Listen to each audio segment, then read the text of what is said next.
Hello listeners, welcome to Philosophy Playdate, where we answer impossible questions from young people, and sometimes we answer them twice, but in slightly different words.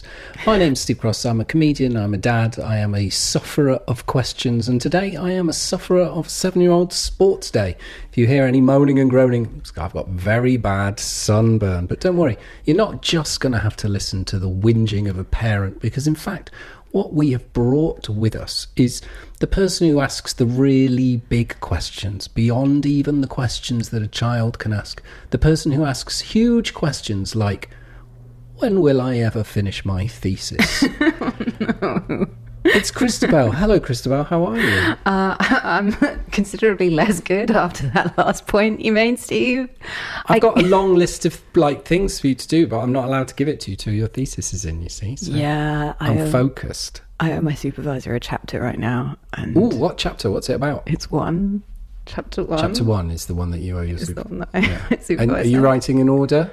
No. Okay, no, fine. No. I think this is the only one that I haven't written anything for yet. Oh, and chapter 1 is the one where you're just summarising other people's work, isn't it? Yeah, it'll be like a lit review. Yeah, boring. Yeah.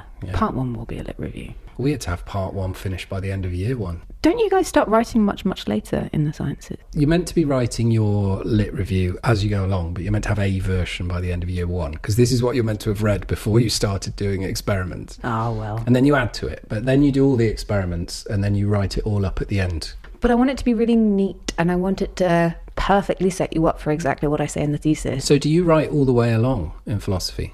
What do you mean? Like, so you Oh, write... yeah. So why is it not finished? That's a good question.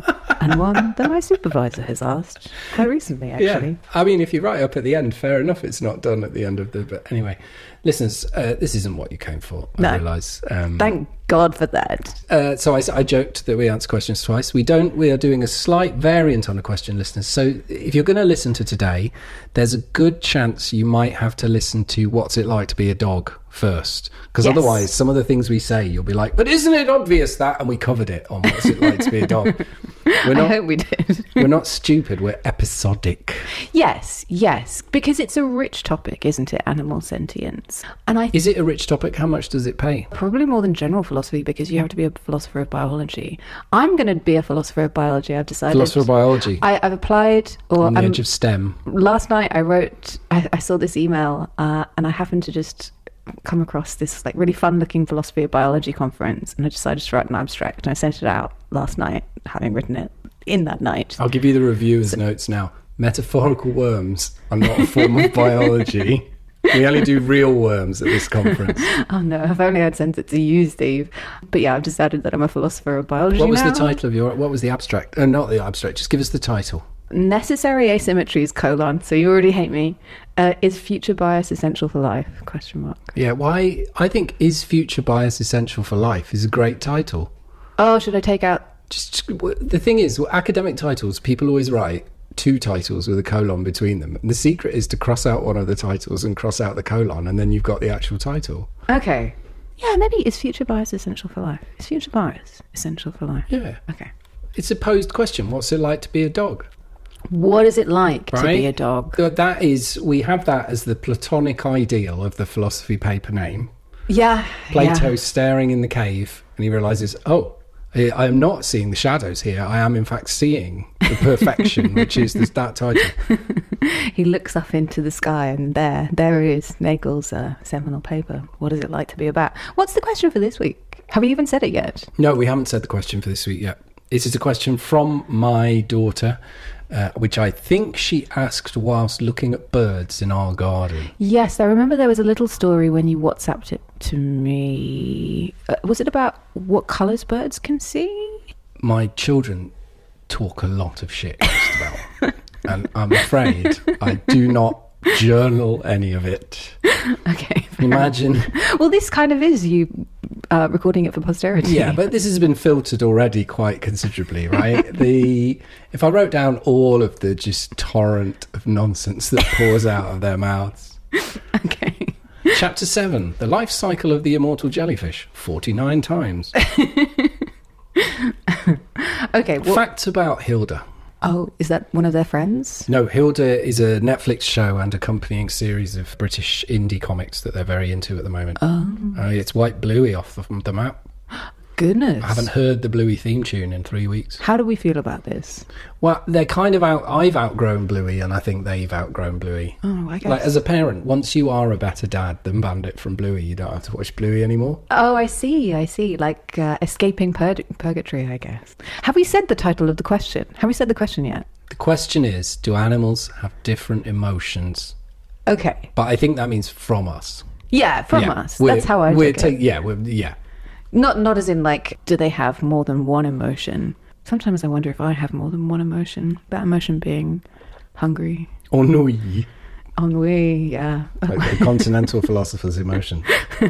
Well, often I think that I'm feeling ennui, and then I realise that I'm feeling hungry, and I eat something and I'm right as rain again. You're hungry. I've invented the term grongry. That's it. Grongry is... because there is hangry, which is the accepted hungry and angry. Yeah. But I wanted my own. So I'm trying to teach my kids that it's grongry, so that when someone says hangry, they go, "Oh, don't you mean grongry?" Grumpy and hungry. Is that...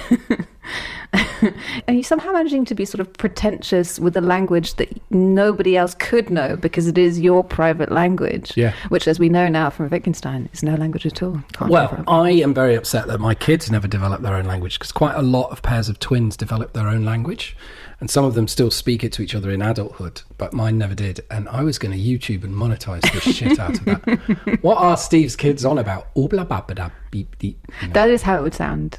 Having met them together once, I think that's how it would sound. Mostly what my kids say, which is, "No, get off! It's my turn to choose the telly. I don't want this." That is what you were going to choose, though. It was just Hilda. I was on holiday with my brother recently. We went on a trip. This is like a mark of how things were when we were children. We both go to hit the lift button. We're in a lift, an elevator. Oh, I live this all the time. Every crossing, every lift. I mean, it's mine. And he draws his hand back like he's been electrocuted, and it's like, no, you push the button. Oh, I'm sensing a deeply bullied sibling here. What, 20 years later? Yeah. 25 years later? Yeah. And he still withdraws his hand. I'm so sorry, Piers. I'm sure Pavlov's dog still salivates I'm 20 sure years they after the do. bell, right? It's just conditioning. Okay, back to animals. Welcome to Psychology Playdate, in which we examine how badly has Christabel damaged her brother's mind. I'm so sorry. The shattered remnants of a man. He's done very well, despite the tricky start in life I think I gave him. Anyway, remember from What Is It Like to Be a Dog? Yeah. We didn't finish on an overly pessimistic note, but throughout the episode we were kind of saying, well, due to this inherently perspectival nature of experience, you only have direct introspective access to your own thoughts and feelings.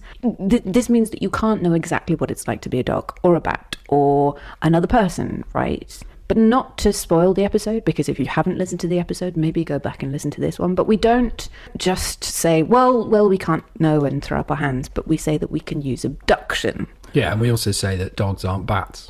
Dogs are not bats. That is fairly well covered on that episode. Listeners, I found my groove. I sat in it. It's an important point. Inference to the best explanation. What does that mean?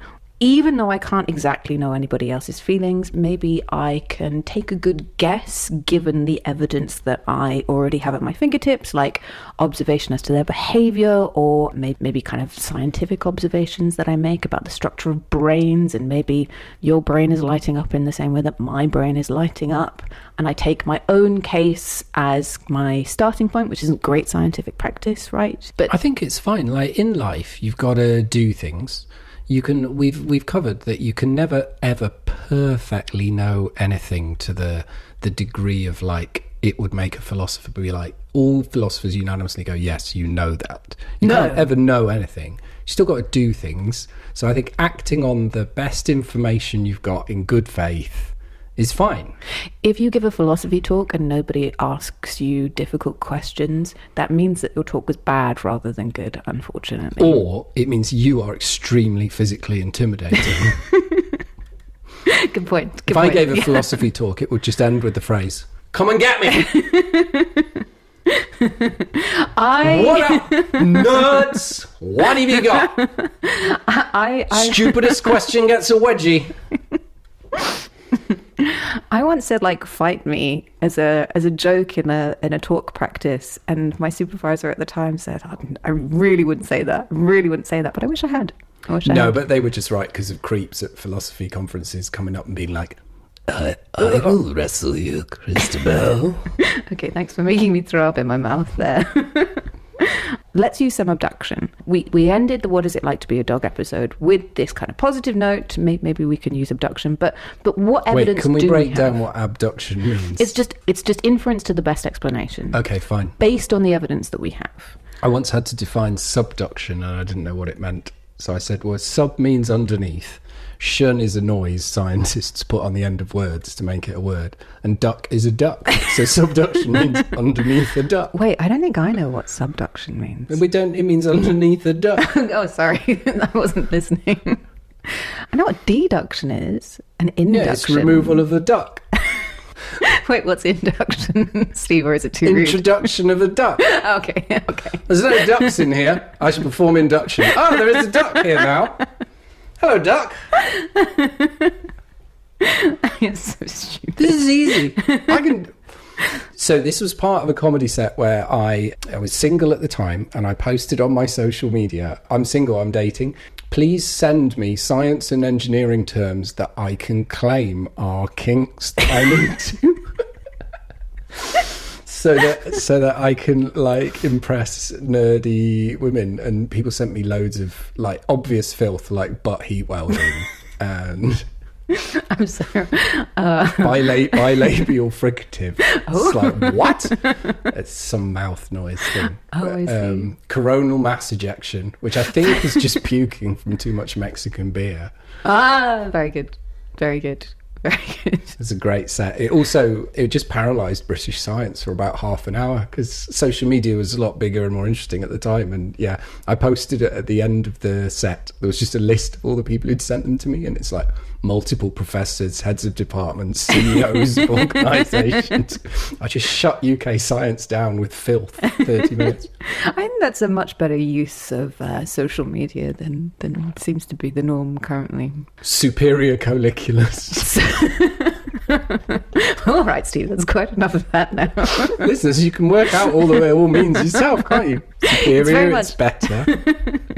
It's very much build your own joke. It's their fault if they get to the really gross one. Right, we're using abduction. Yes, we are. Wait, how is that different from abduction?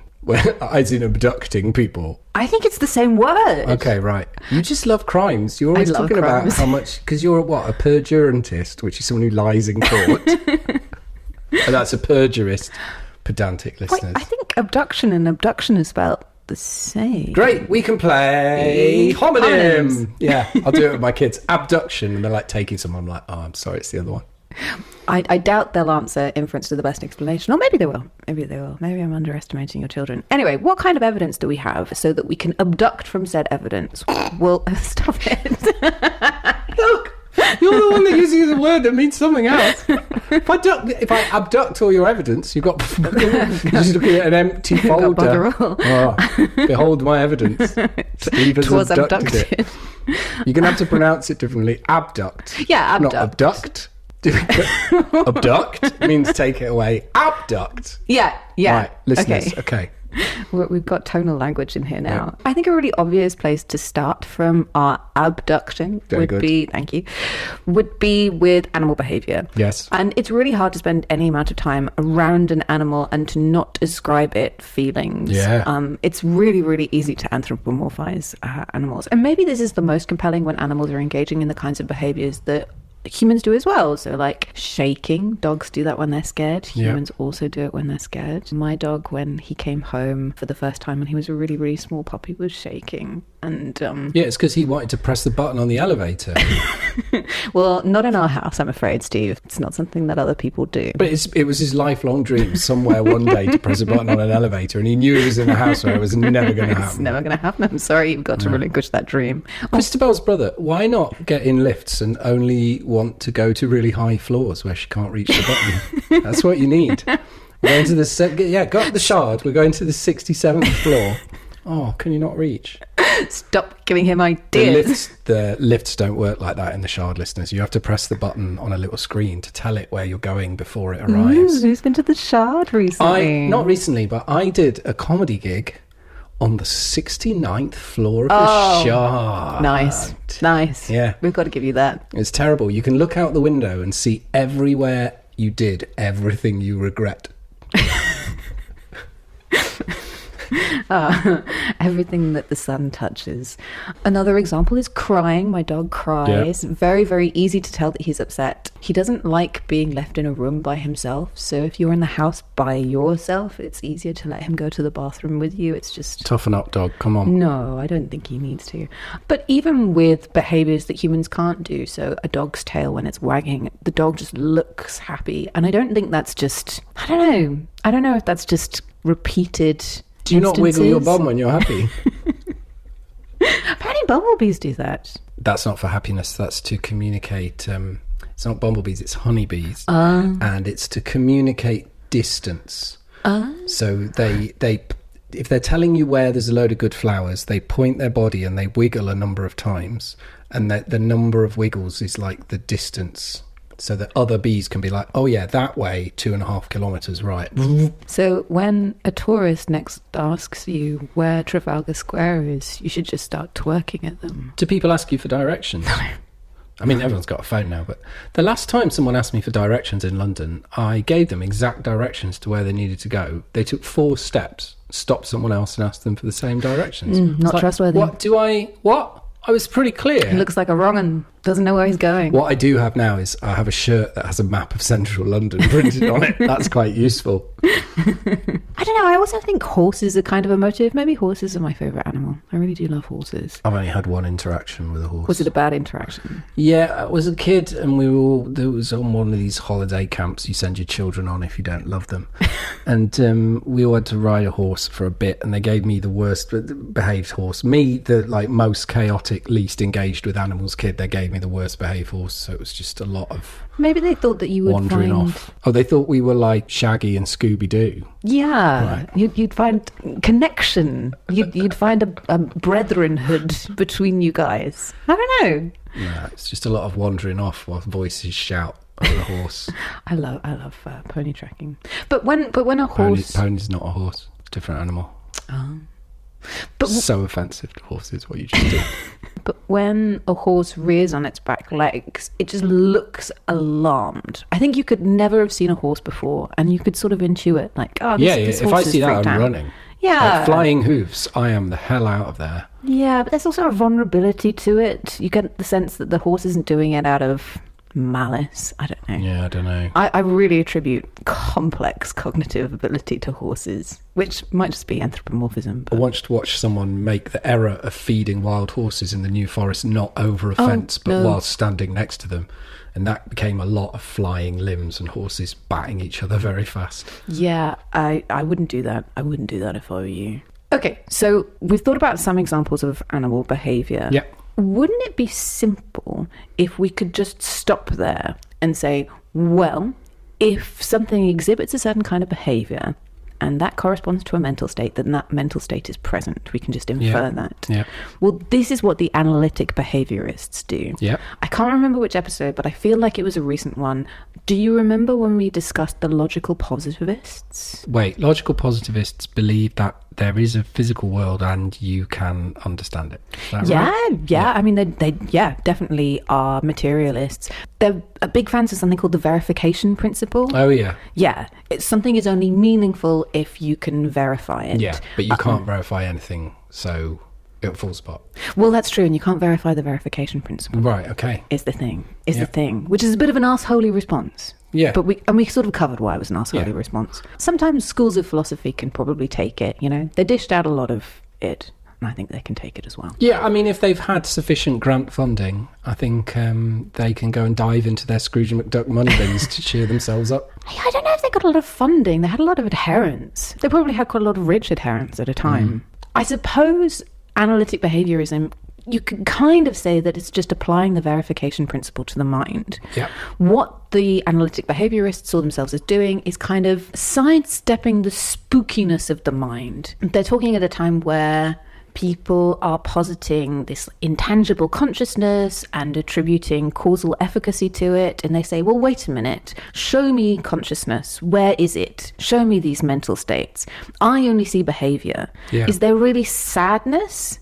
Or is there just crying? Is there really violent thoughts? Or is there just violence? So you can kind of straightforwardly move from animals do behaviour. So animals have mental states. If those mental states are emotional states, then of course they have emotions. So the analytic behaviourist could probably say, well, yeah, they don't have different emotions to us at all. Or maybe they have a smaller range because we have more complex behaviours, perhaps. It's a bit black box thinking, though, isn't it? You would want to go a bit beyond that. Yes. And I'm pleased that you said this, because just like logical positivism, analytic behaviourism has kind of had its moment in the sun now. You kind of see vestigial parts of the theory turn up in more modern theories of mind. But well, behavioural neuroscience is a whole field, which must be coming out of the same thing. Yeah, I imagine so. Functionalism kind of has parts that seem to be a little bit influenced by analytic behaviorism, because it's all about inputs and outputs. I'll talk more about functionalism in a bit, but you can see how there's sort of initial plausibility for this. Like, if someone behaved as if they didn't have a particular mental state or belief, you wouldn't want to ascribe that mental state or belief to them. Like, say someone has just thrown a folder away. Yeah. You wouldn't ascribe the belief to them that their whole life savings were in that folder. No. That just wouldn't make sense. That was their entire Dungeons and Dragons campaign that they'd planned, but you insisted on turning left instead of turning right at the beginning. No, there's no more satisfying sound, Dungeons and Dragons fans know, than the sound of a DM's folder sliding into a bin. Yeah, and I mean, you've just been at sports day. If a kid was like, or indeed anyone, was intentionally holding back from giving 100%, you wouldn't ascribe to them the desire to win or the overwhelming desire to win, I guess. There's no winning at 7-year-old sports day. Oh, is there not? No, you just take part. Do you not have gold, silver and bronze? No. No prizes, no nothing, no scores kept, no distances measured, no times. The only competitive element is the parent and teacher races. Oh.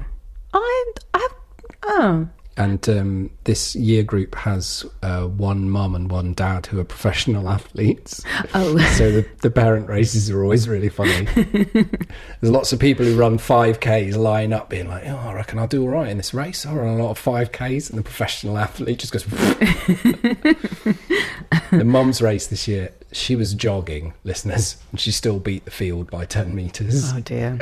Oh, dear. But what about acting? Yes. That seems to be quite a difficult thing to explain. Or what about when I often have lots of complex, different desires that are pulling me in different directions at different times. You know, I want to eat the ice cream. All those flavours of Kit Kat. All of those flavours. You want all of them.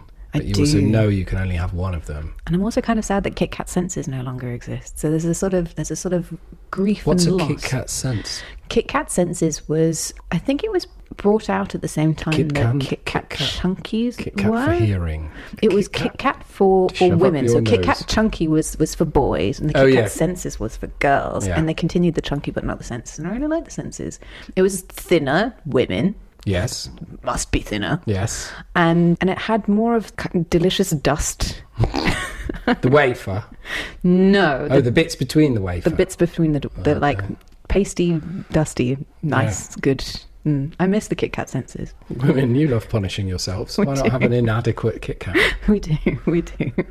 Yeah, maybe I do want the Kit Kat, but I also don't want to make my host think that I'm greedy. Maybe I'm also grieving the Kit Kat senses, which has made me lose my appetite a little bit. But we live in an incredible world of Kit Kats, right? Corner shops around here are full of Kit Kats from all over the world. That's true. I bought my daughter a passion fruit and yoghurt Kit Kat.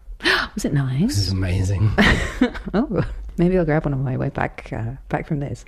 But do those desires negate My initial desire for the Kit Kat, no, but it never gets expressed as behaviour, which means that the behaviourist kind of misses it. It falls through the cracks. There's a lot of stuff happening in the black box that they don't see. There's a lot because they're not stuff. trying to look in the box. Exactly. Look in the box, behaviourists. Now, sometimes... They open the box, it's a dead cat because of the same crap joke.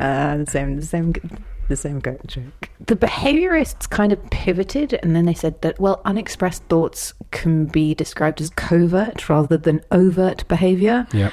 But listen, and sorry to offend any behaviourists listening, do correct me if I'm wrong, but I feel like once we start making appeals to covert rather than overt behaviour... That's not behaviour, that's thinking. Yeah, I think it makes behaviourism sort of fall in on itself. Yeah, because like if you say, well, there are things that aren't behaviours that are behaviours, well, okay, but then everything is... You're not actually doing any work anymore. Yeah, and wasn't the whole point of behaviourism to move away from these spooky, kind of causally efficacious, but kind of not causally efficacious mental states that, you know, we haven't properly defined and all of this? I think Christabel's trying to say, listeners, be a behaviourist or don't. Yeah, I really think that that's a good piece of advice. Do your thing and don't apologise for it. Because I think in apologising for your thing, you weaken your position quite a lot. Yeah. I went to this really fantastic talk in Bratislava recently by Mickey Wellner. His talk was kind of against sitting on the fence. Yeah. If you're going to try and argue for something, just argue for it. I used to ask people at parties, are you an inside person or an outside person? And one person said, oh, I'm sitting on the fence. I said, fences are outside. Yeah, that's good. Now, I really respect someone who has like a bit of an odd view or a controversial view, but kind of stands 10 toes down on it. Well, it's part of the essence of comedy is we have to immediately have strong opinions on absolutely anything. It's one of the things I train people to do. I give them like fictional birds that don't exist. I go, do you love it or do you hate it? Why do you love it? Tell me now. I'm really surprised that more philosophers don't kind of cross the porous boundary into comedy in that case, because you can always depend on philosophers to have really strong opinions about stuff. I think it might be hard to come back. I see. If you go all the way, like continental philosophy, if you go all the way, it's very hard to come back. Once you are like, no one knows what anyone means ever, it's very hard to get back to a conversation where you're talking about abduction. Yeah, you know? very true. Very true. So maybe behaviour doesn't give us everything we want, but that is okay because we can supplement our observations as to behaviour with other kinds of observations. And I'm thinking about neuroscience now. And I think a very promising neuroscientist is this Estonian kind of, he's not really a philosopher. He's certainly more of a biologist. I mean, I guess he's just a neuroscientist. His name is Jaak Panskepp. And he maps the midbrains of a lot of mammals. And rats, I think, are the main model organism that he works with. Mm-hmm. But what he's noticed is that there are these 7 emotional circuits in the midbrains of mammals, and that they correspond to kind of roughly the same sort of emotional behaviours. He's identified these... So they're like happy, sneezy, dopey... Doc. Grumpy? Just was grumpy. Was hungry one? I don't know. I think Doc is just the one for you when you pass your PhD. It's a very rarely used emotion.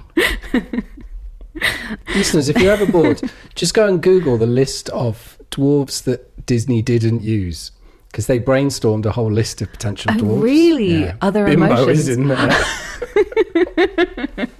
Actually, I think that's a crying shame, because I think the male bimbo, or if you will, himbo representation is really important. Yeah. I think there are lots of boys... I know some properly thick men, listeners. There are lots of boys in my friendship circle who would have really benefited from that representation. It matters, boys. Here are the 7 basic emotions that Panskepp thinks that there is. Though. Yes. Seeking. So if you're a well-known emotion, seeking. Wanting rewards. So I think hunger in its widest sense. Active and addictive tendencies, because you know they spend lots of time addicting the rats to various things. Fear, definitely an emotion. Yeah. Rage, definitely an emotion. Care, active in sort of like maternal environments, I think, or situations rather. We know that rats save each other from cages if one of the rats is in distress. So, are you saying Inside Out, the Pixar movie, is wrong? Maybe I am. Because that has, what is it, joy, sadness, disgust, fear and anger. as the big five. And then they're joined later on by embarrassment, envy, anxiety, and ennui. And ennui is one as well. Yeah, that's fantastic. And nostalgia pops in, and they all shout at her, "It's not time for you yet. No, Come back in 20 years." The last three are lust, panic, and play. So panic and fear get separated. I think so, yeah. Okay, and lust is on top of the hunger.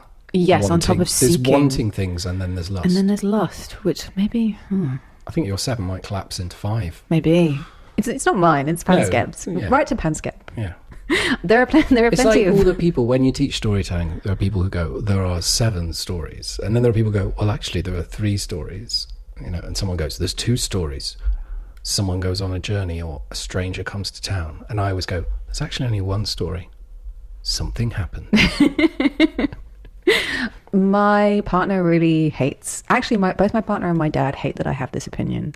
But I think The Great Gatsby isn't a story. I just don't think it's a narrative. I don't think anything happens. I think it's a really great scene setting for a story that could happen, but it kind of finishes before anything happens. If there is a story in Great Gatsby, it happens before The Great Gatsby?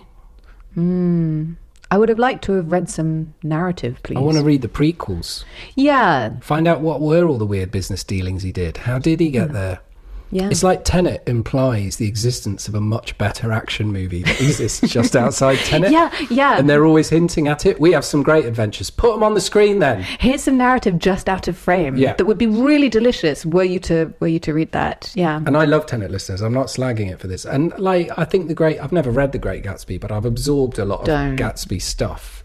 And it sounds like a really nice, feeling to read.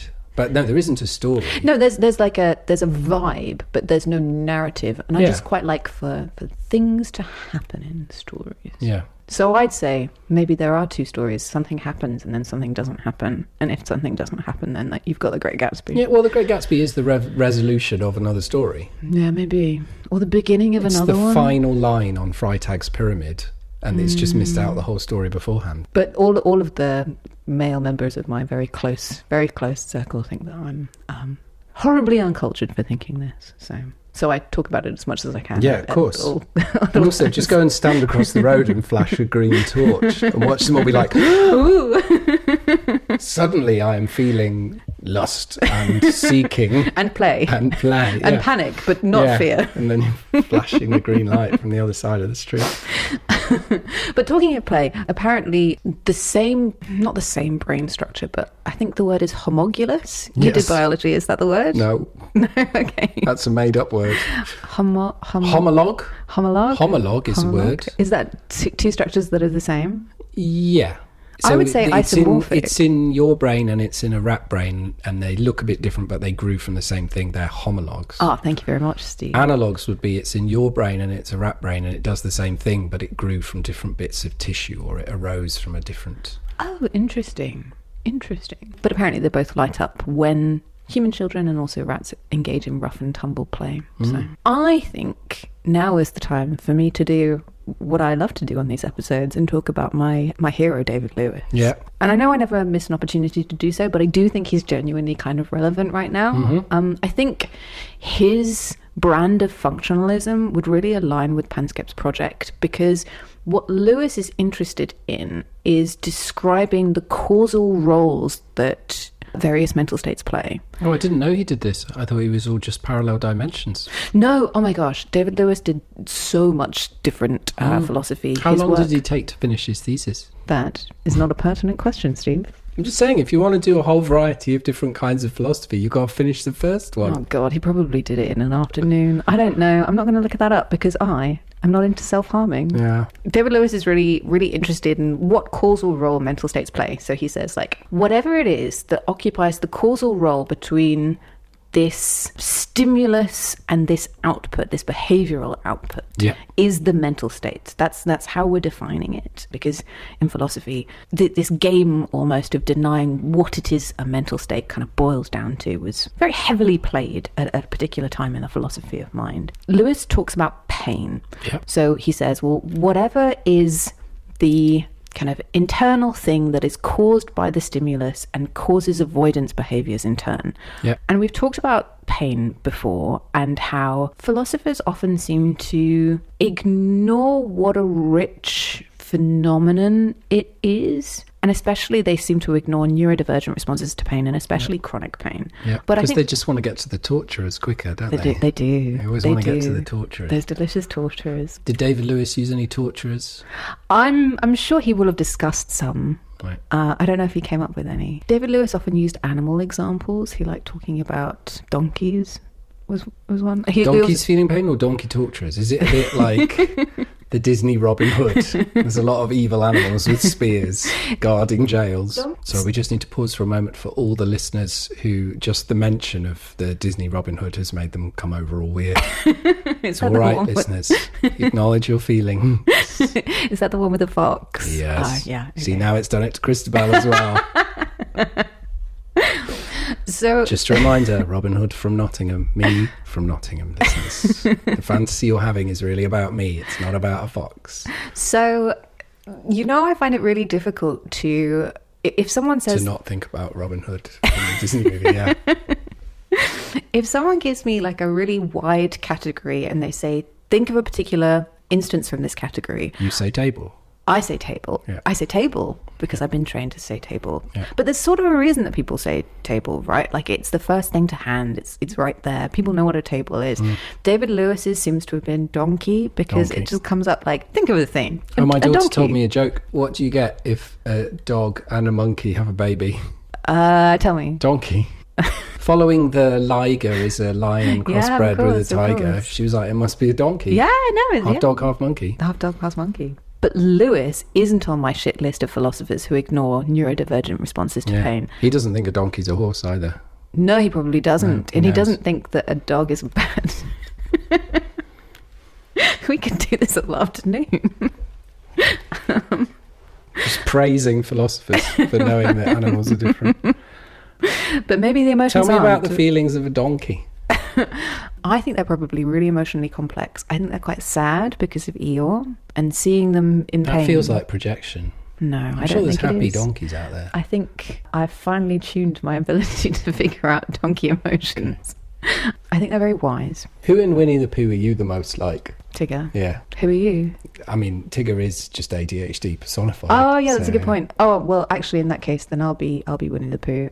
I hate to like. Yeah, because be Winnie the protagonist. Pooh's a great philosopher. That's Winnie the why Pooh is there a is great that book of the Tao of Pooh, reinterpreting Winnie the Pooh using Taoist principles. I didn't know that. Have you not read it? I read it. Oh. There's also sort of brilliant internet memes where if you take a lot of what Winnie the Pooh says out of context, he just sounds like a psychopath. Because there's a lot of Winnie the Pooh going, I don't have any plans for the future.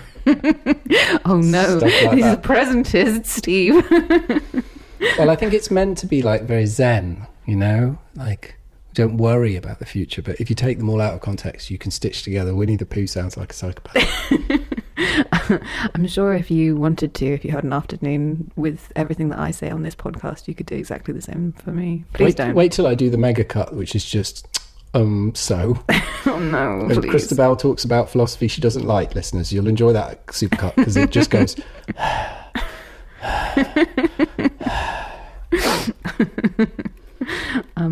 Have I told you that sometimes when I'm editing, my kids walk in the room and they make me loop all the bits that I'm taking out? You told me this with glee multiple times, Steve. Yeah, you pretty much covered that. Yeah. Unfortunately, when David Lewis is talking about neurodivergent responses to pain, he doesn't quite use sensitive terminology. He calls it the problem of mad pain. Sorry, David Lewis, the philosopher of infinite universes who was obsessed with model railways, Yes. is not sensitive about neurodivergent people. No, I guess no. Okay, well, maybe he's allowed. All right. Yeah, no, I'm just saying. Position heal thyself. not particularly PC, but he talks about this madman who. Okay, so let's say that the input is exactly the same, would be caused pain by exactly the kinds of things that cause other people pain. Yeah. But instead of it causing avoidance behaviour in the madman, it causes him to concentrate very hard on mathematics. Okay.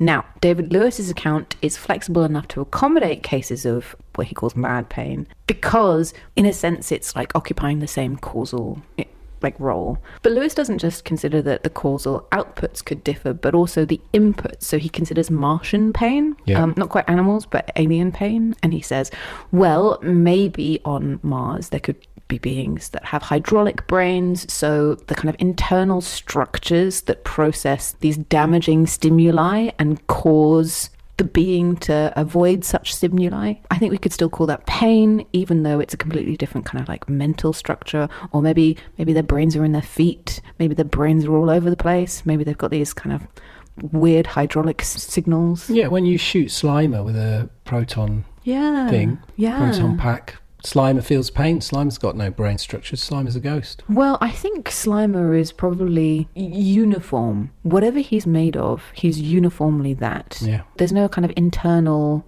structure. No. Food goes in the mouth, it falls out the bottom. Yeah, I agree. I agree. But maybe you don't even need to make use of the flexibility that Lewis's account gives you in order to share Panskepp's picture, this 7 basic emotions picture. It's called the basic emotions theory, by the way. So he says, like, you know, you've got these similar looking structures. You don't even have to bring in the Martian kind of idea that, all right, a different brain structure could correspond to what we would want to call the same sort of mental state or the same sort of emotion. He seems really, really happy and very relaxed about attributing not just his 7 basic emotions to the animals, but also these other kind of richer emotions. So we've already talked about shaking and crying as emotional behaviours that seem to be kind of shared across species, or at least some mammal species.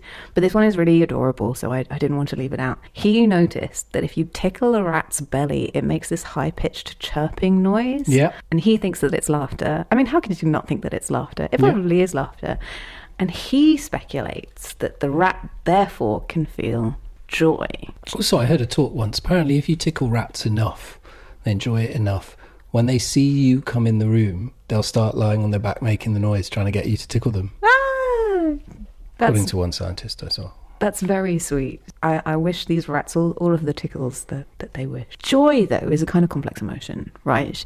I think it's a particularly controversial claim, or it's one that I've kind of highlighted, because it's not super contentious anymore to say that animals can feel pain and pleasure. Yeah. We used to think that they were philosophical zombies, that they just didn't have sentience, that there was these sort of like automatons, like maybe they'd do pain avoidance behaviours, but it didn't correspond to a mental state. Anyway, I went to this fantastic talk in the University of Minho in Braga, and this temporal metaphysician Sean Powell was talking about joy and suffering and why we might want to distinguish it from pain and pleasure. Pain and pleasure is just valence. So positive valence is pleasure, negative valence is pain. And joy and suffering seem to require a little bit more. And what Power said was what the extra ingredient or the extra axis that you kind of need to have in order to experience joy and suffering is an awareness of time. Yeah, it's got to be. Right, yeah, it makes total sense, because joy doesn't feel the same as pleasure. Pleasure's like a hit. Yes. Joy is like a wave. And suffering is like a negative wave. Yeah. And pain is like a hit. I don't know if you could suffer if you didn't have any sense of temporal passage. No, you'd just be walking around going, ow. Oh, I'm fine. Ow. Oh, I'm fine. Yeah. Ow. Oh, I'm fine. Yeah, right. Like if you've been in pain for a long time and you know you've been in pain for a long time, and if you know you're going to be in pain for a long time, if you kind of anticipate it, I think that's suffering. Yeah. And it doesn't have to be like physical pain, although it could be, it could be emotional pain, and it could be worrying about future emotional pain. But then I think you do need to have temporal structure in the way that you're representing your world. And the same with joy, right? If you worked really hard at something and then it pays off, I feel like that's joy, and you have to have an understanding of, well, I was temporally located here, now I'm temporarily located there. Yeah. Or maybe you have a gift and you realize that the gift is going to keep giving you pleasure. That could be joy, something like that. I find when I'm trying to explain what joy is, I sound like an alien that's never experienced human emotion before. Well, what gift could a listener send you that would give you pleasure that just kept paying off? Completed thesis. Yeah. Yeah. I think that's only the sad So just thing. the removal of pain is what you need for joy. Yes, that's exactly what I need. I got this really sad realization a few months ago that the things that I really want, I am the only person that can give them to me. No. Yeah, it kind of sucked. I was thinking about what I wanted for my birthday, and I sort of realized, like, oh, all of the things that I really want, I am entirely responsible for whether or not I get them. Maybe not entirely responsible, but... Well, I did go looking for the thing that you really want, which would be a model train previously owned by David Lewis, but his collection was broken up 25 years ago. Makes sense. Can't hunt them down. Massively appreciate the thought very much. There's a possible world in which I have one, and I'm very happy because of your modal part that gives me that model train. I do think it's good to have like one or two weird things. I've got the tie that my favourite musician and producer wore to the wedding of another one of my favourite musicians. That's very cute. Isn't it a nice tie? Do you ever wear It's a it? silver tie. I haven't been to a formal occasion since I acquired it. But yes, listeners, if you want the specifics, I've got the tie that Steve Albini wore to Will Oldham's wedding. Ah, very nice. So, you've got these two cognitive, experiential axes that Power talks about, valence and time. Yep. And I suppose you could have all valence and no time. He talks about heroin as an example. Apparently, if you take heroin maybe for the first time, or if you take a lot of heroin, you get just pure pleasure and you completely lose the sense of time passing. Yeah. And maybe you lose the sense that, like, stuff was happening before and stuff will happen later. I guess all time and no pleasure, or valence. It's just life. It's parenting. Oh God, Steve. I was going to say a person with anhedonia, but maybe that's just a parent. Yeah, not having slept properly for 7.5 years. It's quite hard to be hedonic. Listeners, podcasting is not a visual medium, but Steve is giving me like a 1,000-yard stare currently. I've had to break eye contact. Actually, Power was interested more in artificial intelligences than animals. Wow, he could get a great job in a UK university, all of whom seem to be hiring only philosophers of AI. That has been noticed. What are you going to hire next year when the bubble bursts, UK universities? Were you all hiring philosophers of crypto 2 years ago? Don't fall for the scams. I hope it's temporal metaphysicians that they're hiring. They should be. What is the number one force in popular culture right now? Movies and books about multiple universes. The multiverse is the single greatest cultural thing of the moment. Long live that. Long live that, my friend. But with AI, right? It's like university people listening. Imagine you could have someone teaching a module on is Lego Batman real Batman? Yeah, people would sign up and pay for that. I would teach the hell out of that. Yeah, I would really enjoy that. And they're all like, well, can you say that Claude has feelings? Shut up. It's Lego Batman real Batman.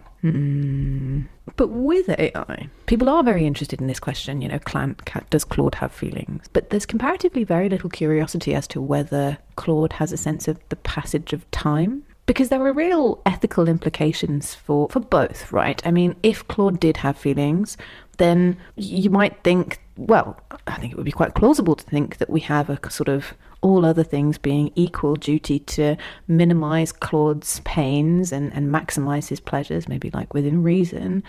But things seem to become more ethically weighty if Claude not only has these valenced experiences, but also these temporal experiences, because then Claude can suffer and feel joy. And then that seems really sort of horrifying.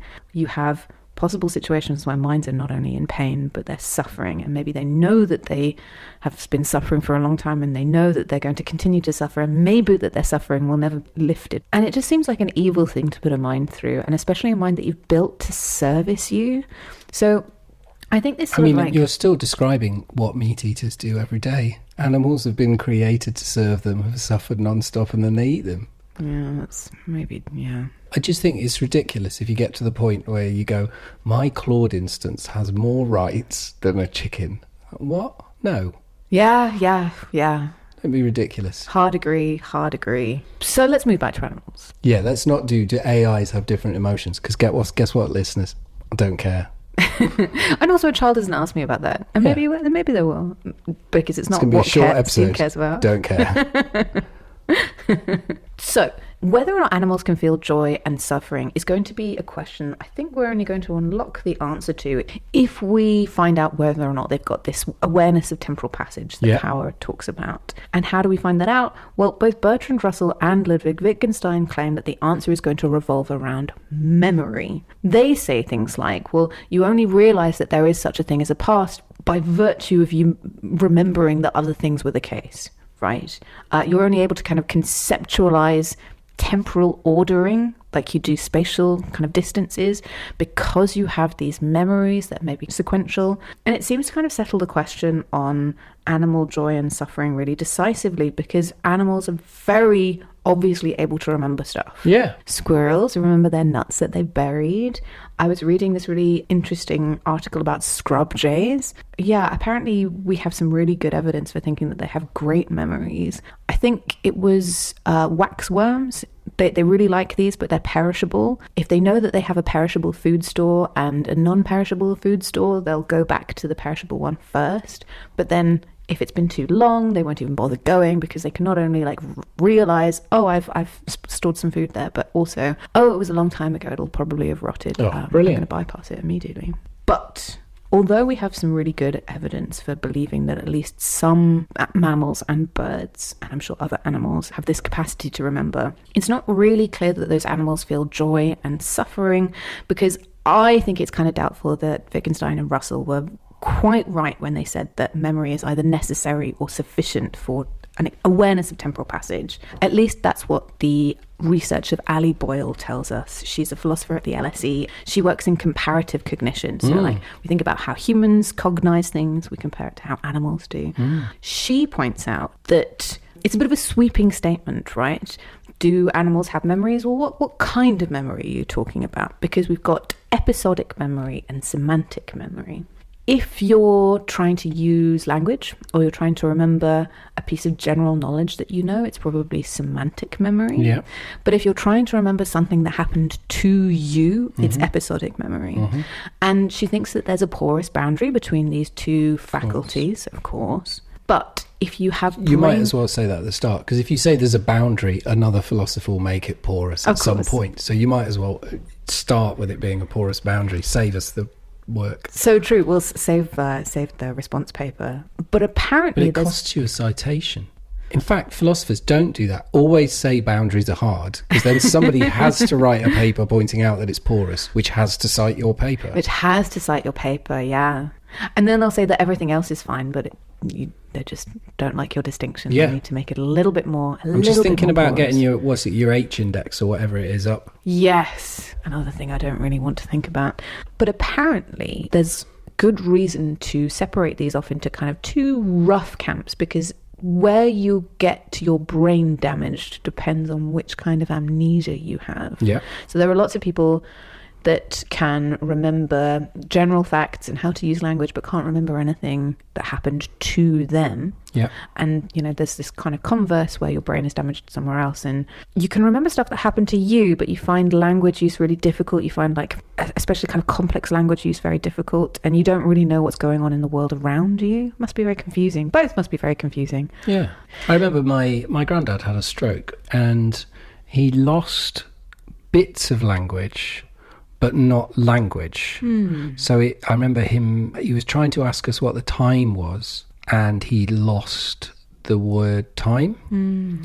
So he could say, what is the, and he would point at his wrist and say the numbers, and you go, oh, it's 11:30 in the morning, and he was fine with that, right? Yeah, that's perfectly workable. So he had the concept of time, but he lost specifically the word time and couldn't get it back. Oh, I really want to come back to this point. This is helpful, I think. Interesting. He probably had a problem with his semantic memory rather than his episodic memory then. Interesting. So the kind of memory that Boyle says that is probably going to help you with cognizing time is going to be your episodic memory, or at least it's going to be the thing that probably most helps you learn what time is. Yeah. Because I guess you get a few episodes, you can put them in an order, then you've got a concept of what time is. Yeah, exactly. But the thing is, this claim that episodic memory is necessary for conceptualizing time seems to not be quite right, because people that do have amnesia as regards specifically that kind of memory, episodic memory, apparently they are still able to conceptualize inherently temporal notions like regret.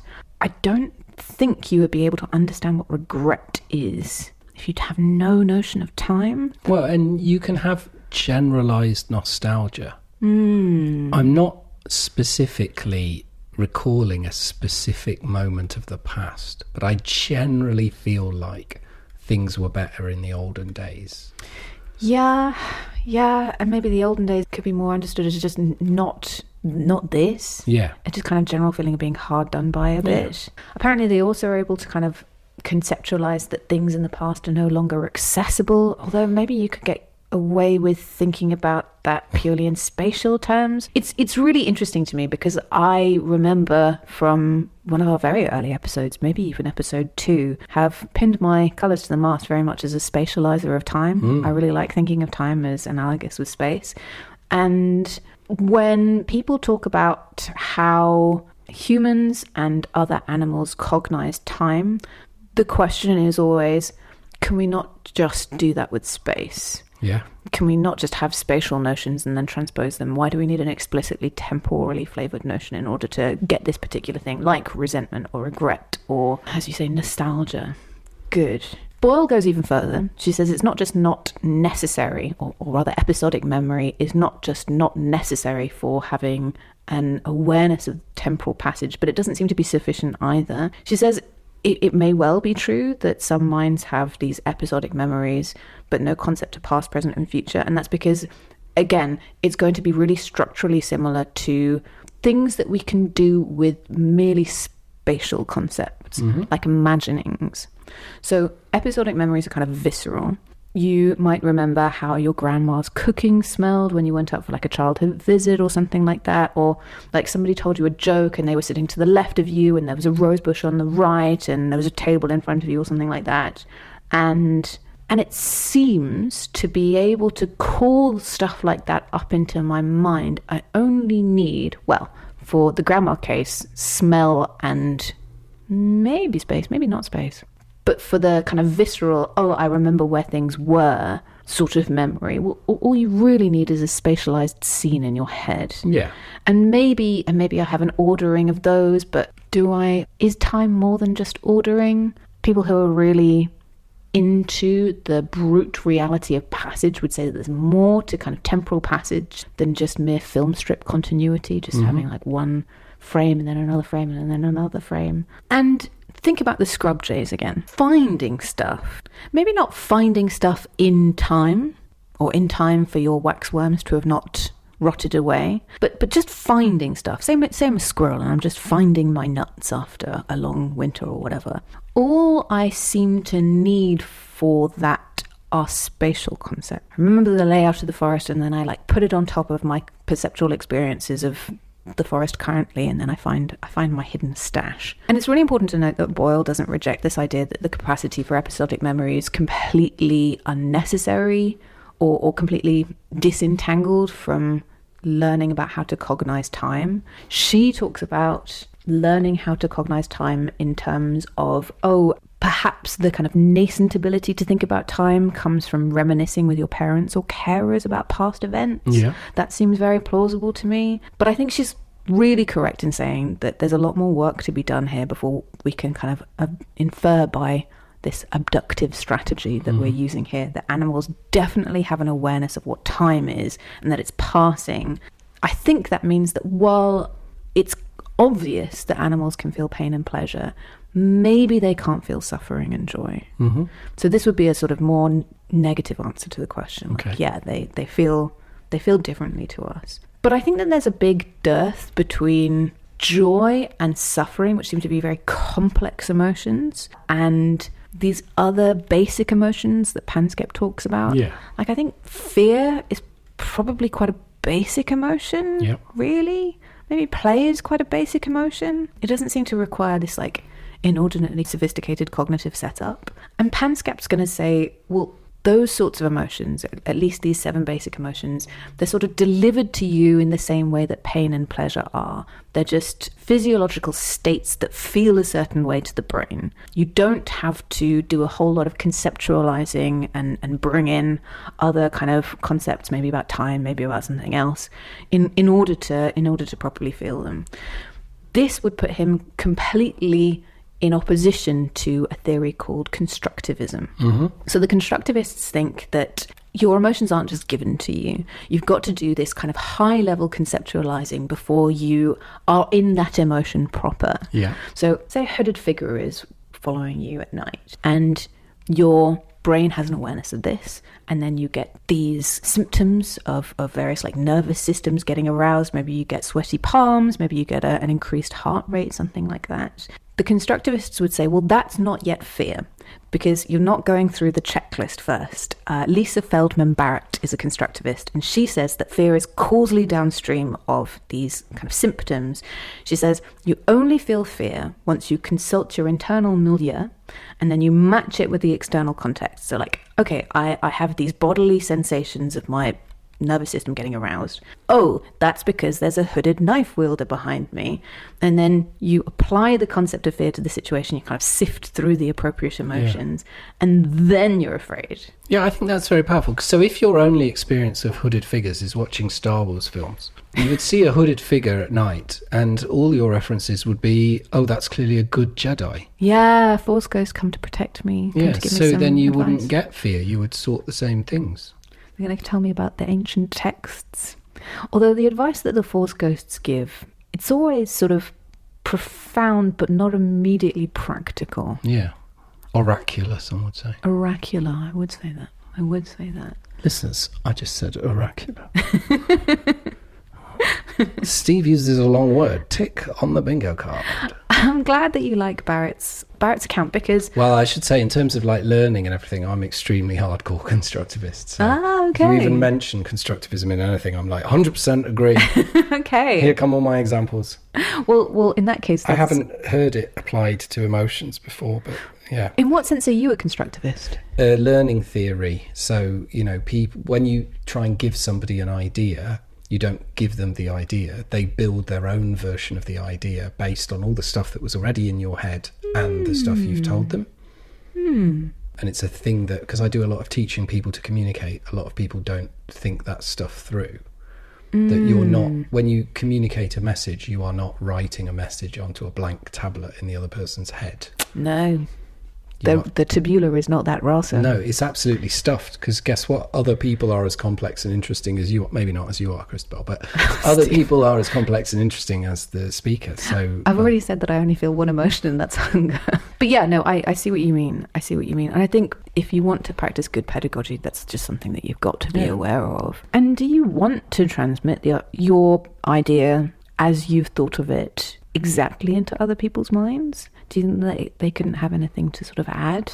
I don't think it doesn't even matter whether you want to or not. You can't. You can't. Yeah, that seems really reasonable to me. Yes, because there's a wide difference in the way that people think about things. And to go back to emotions, there's a wide difference in the kinds of emotions that each of us have and how they feel to us. Maybe how they feel to us is more important. Oh, wait, I've got another example. Please. Right, so fear of public speaking. Yes, right. Yes. So people always tell me I get really scared when I do public speaking because my heart rate goes up and I start breathing faster, and that's how I can tell I'm scared. And I go, but I get all of those symptoms, and I've spoken in front of thousands of people, and I've done thousands of talks, and I'm not scared of anything. So they can't be fear. All the symptoms you're describing as the things that happen to you that mean that you're scared can't be fear, because I get them. And so I get them to think, oh, it's just adrenaline, right? And adrenaline is morally neutral, because you get adrenaline when you're excited. You do. As well as when you're terrified, which is one of the reasons at comedy shows why as you go up to the stage to talk, everyone claps and cheers like crazy. So that something in your brain goes, I'm getting all of these adrenaline symptoms.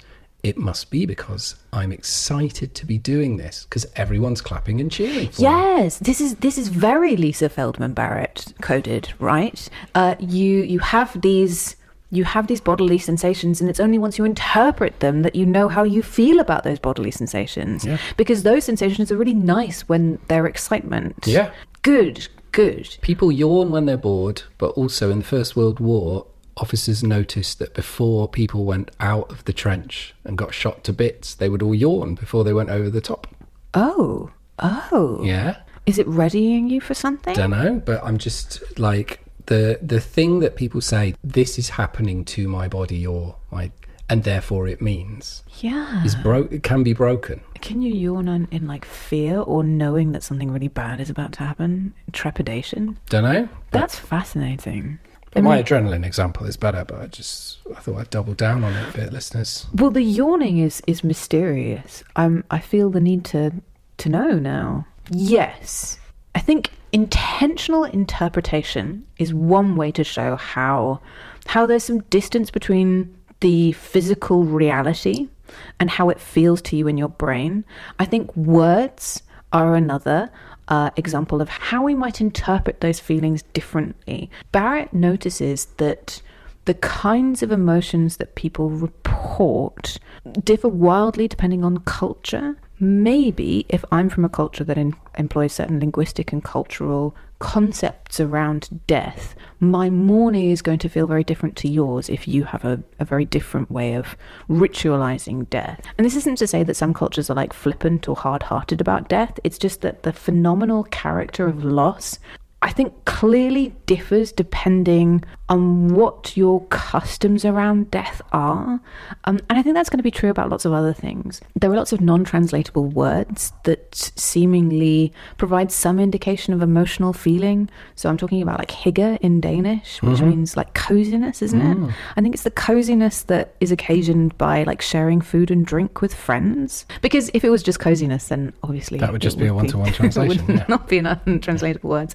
I also found koi no yokan, which is this Japanese phrase that means the feeling that you get when you meet someone for the first time, but you realize that you'll eventually fall in love with them. Not at that moment. It's not like first love, but it's this is inevitable. This is going to happen later. Speaks to a certain creepiness in your culture.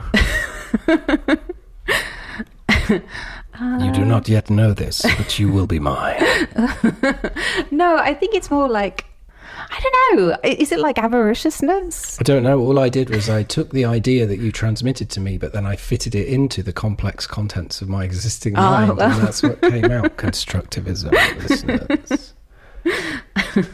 I guess you've just got to be stoic, like with the arrow, right? Like I try and transmit stuff to you, but I've got to let go of it as soon as it leaves my mouth. I can't be emotionally attached to how it affects you. Yeah, because you can't control how it affects me. No, and I wouldn't want to. But if we all felt the same way, then why would we establish this different emotional vocabulary? Arguably, it's this sort of self-enforcing cultural divide where different emotions emerge and then kind of diverge even more because you have different language around them, which means that you have different concepts around them, which would mean by the constructivist kind of account, you get these like wildly varying emotional ranges and responses and qualities. And I think this is a really, really good reason to not be monolingual, because I guess it would mean on the constructivist view that you're increasing your emotional range. Yeah. I can suddenly feel all of these things that kind of don't get translated when being translated. Are you English. monolingual? I am. Are you? Yeah, totally. Yeah. We're very lame. Oh well. I mean, in my defence, I grew up at the single place in England that is the furthest from the sea. I don't have such a defence. I am as inlandy as you can be. You know, I'm furthest from all other cultures. I like the dead languages. I like learning the dead languages. I think it's because we got taught grammar first. I really like the rules. I don't like just saying phrases and not knowing what the individual word in the phrase is. Like, comment s'appelle-tu? Like, it's just a phrase that they teach you, and you don't know which word means what. Yeah. I would get kind of frustrated with that. In language learning, right, people think that I'm going to be looking for the library way more than I ever am. Yeah. I don't think I've ever asked anyone in English, where is the library? So it's weird that I get taught it in so many other languages. And what instruments does my brother play? What do I like to do? Libraries aren't that big a part of my life, listeners. No, people ask you what you like to do. I guess. Yeah, and then you say whatever the sentences you've prepared. Yes, That's what exactly. I remember from GCSE French. Never try and talk about your actual self, just use one of our stock phrases. Exactly. I like to go to the swimming pool. J'aime les milkshakes. J'aime écouter des disques. Ah, very nice, very nice. Another argument that she uses in support of constructivism is this emotional variation that can occur between people in the same language, but with different granularity of emotional intelligence, I guess. You know, some people who are not just sad, they're disappointed. Yeah. They're not just disappointed, they're jaded. Yeah. I personally find identifying with precision what it is that I'm feeling, especially in the moment, really, really hard. I can tell the difference between being sad and angry, but I'm not going to go much further than that at the time. Maybe later I can make something up about how I was feeling. Yeah, well, sometimes I'm like, am I anxious, or is the ADHD hyperdrive on, but it has nothing to do? It's a thing I've learned over time. I used to think that I got a lot of anxiety, and I've realised that now sometimes just like the hyperdrive's on, that's what I call it, the like super fast problem solving thing, but it doesn't actually have a problem to solve. It's just come on. Someone in the engineering room fell on a switch, hyperdrive's on, and I'm like bashing around the place, heart rate right up, and I'm like, am I anxious? It's like, oh no, I must solve problems. flipping Geordie LaForge has just turned the hyperdrive on for no reason. Geordie. Some of you are like, actually it's the warp drive, Steve. Shut up. Well, Barrett calls these people that are able to do this incredibly like fine-grained emotional kind of tasting, as she calls them, sommeliers of emotion. No, I just think they're narcissists. Do you think? I just think they're ascribing a complexity to themselves that they don't see in others. Like, no, you're just sad. It's just one of your 7, isn't it? Okay. It's one of your 7, and you know a long word for it. You don't think they're just incredibly able to discriminate in the richness of their internal milieu? I think one can do that with a fictional character thanks to the richness of English, and we can communicate it, but I don't think a person can do that in themselves. And certainly not at the time. Because especially they're like, oh, I feel such a terrible sense of jaded, and you give them a sandwich and they're like, I feel better. It's like, okay, That's fine. me. Yeah. Sometimes I wonder if any of my friends really like me, and then my partner brings me some salmon and I eat the salmon and I'm fine. Is it kind to eat a salmon, listeners? Is it kind to eat a salmon? Such a proud, brave fish. That's true. Often Scottish as well. Yeah. Swimming all the way back up the river. It's almost that Christabel cannibalism. can stuff it in her face. How do you take your salmon?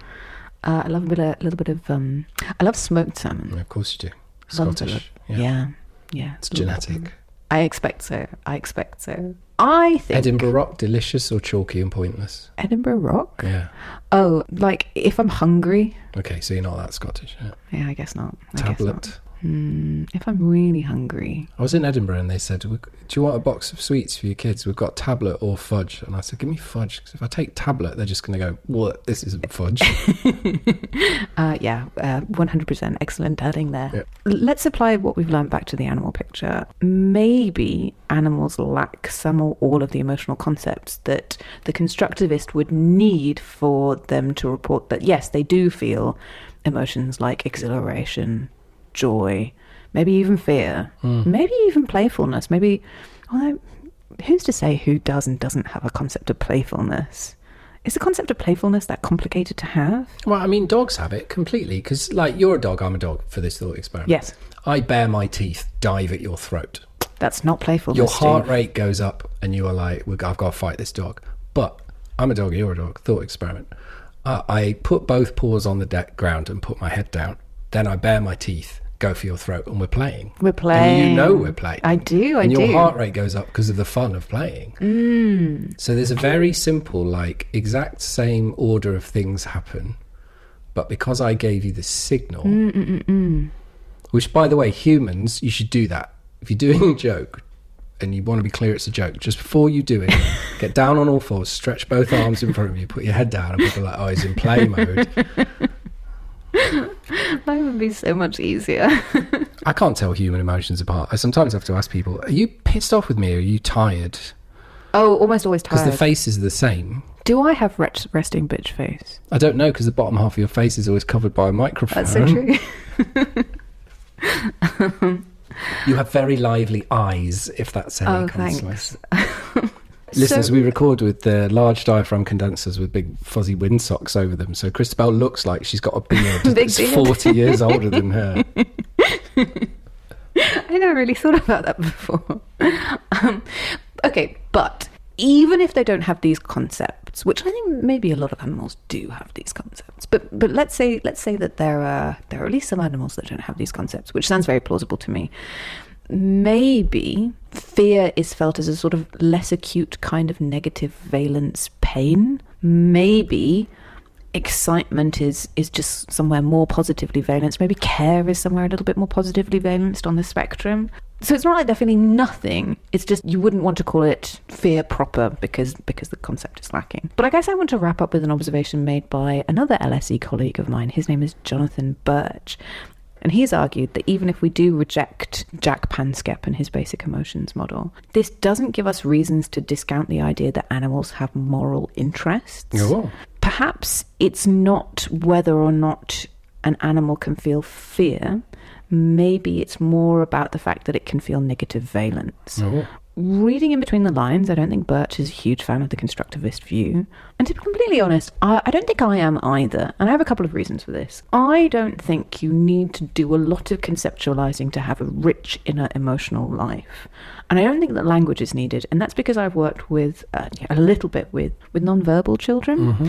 And it feels like they are having at least as kind of sophisticated an internal milieu as I am. Yeah. I mean, that's as we kind of have canvassed on this podcast, maybe not a high bar to clear. I think just because someone can't express something in a particularly sophisticated way doesn't mean that the sophistication isn't sort of in there internally. Some of your most complex emotions you never turn into words in your head. So you don't need that complexity to feel them. No, I don't think so. I think being armed with a large vocabulary is useful in a lot of ways. But I don't think it hugely bears on this question. I just don't. Because I and a lot of my friends do spend quite a lot of time playing around with jargon and doing some quite like high-level abstract conceptualization.